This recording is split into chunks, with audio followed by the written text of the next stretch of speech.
All right, switching gears once again, other side of the ball, defense. So obviously we got some bad news with Jamari Lions going down. How big of an impact is his loss going to be?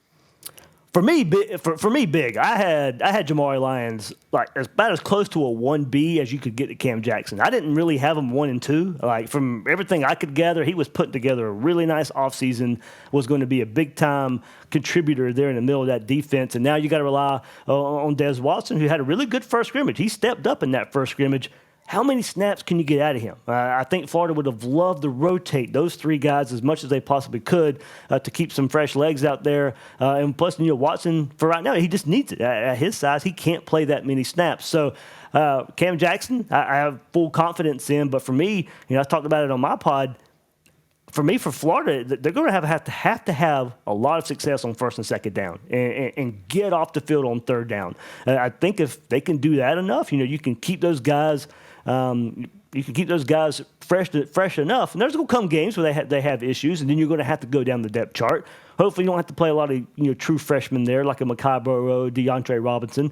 You'll slide a Joey Slackman over, maybe a Kelby Collins over a bit as well. Tyreek Sapp, Billy Napier mentioned of maybe sliding over to play in some defensive line if he has to from the edge spot. So it looks like sounds like they have a plan there, but I do think that plan was a whole lot better when Jamari Lions was in the lineup.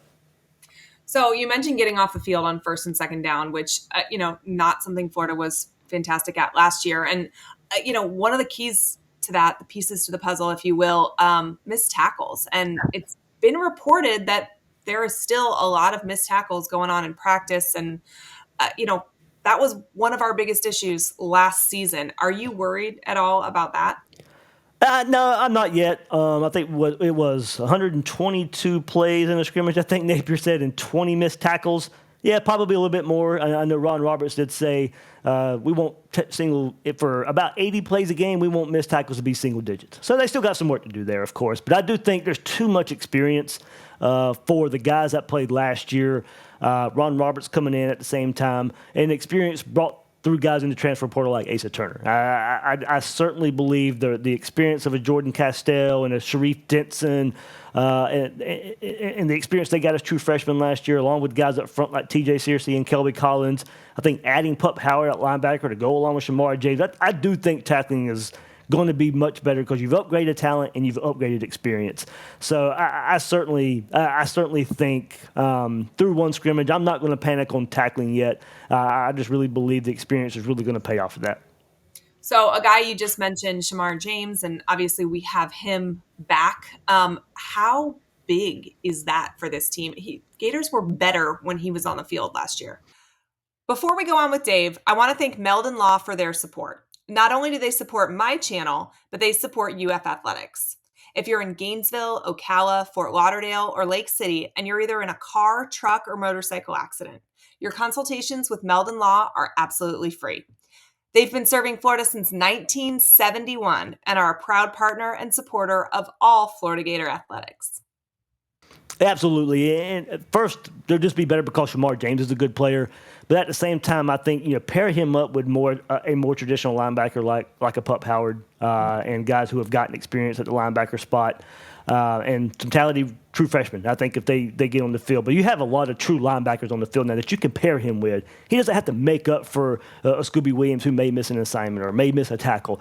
I certainly believe Shemar James, and it's his third year. Now, hopefully he can stay healthy and put together, I think, a year that we think he can. But he's certainly a leader in that room. I know a lot of players look up to Shemar James, look towards Shemar James. But I do think just pairing him with more linebackers, guys, it's an instinctual position. And Florida has just tried to fit.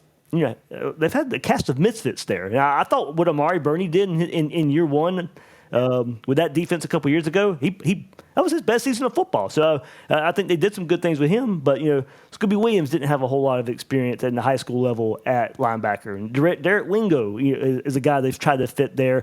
He's been there for a while, so I think he can be a contributor there. But they've tried to fit so many guys who weren't linebackers in that role. They got a group of linebackers now that I think can also help Shemar James. How big of a step do you expect the defense as a whole to take in year two under Armstrong?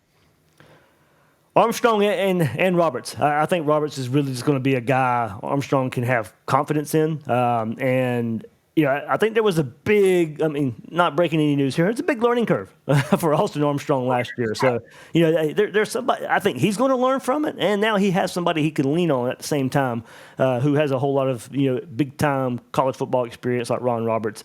And they know each other, so well. There's not a learning curve. They've worked together in the past. From everything I can gather, Ron Roberts will be in the booth. Austin Armstrong will still be on the field.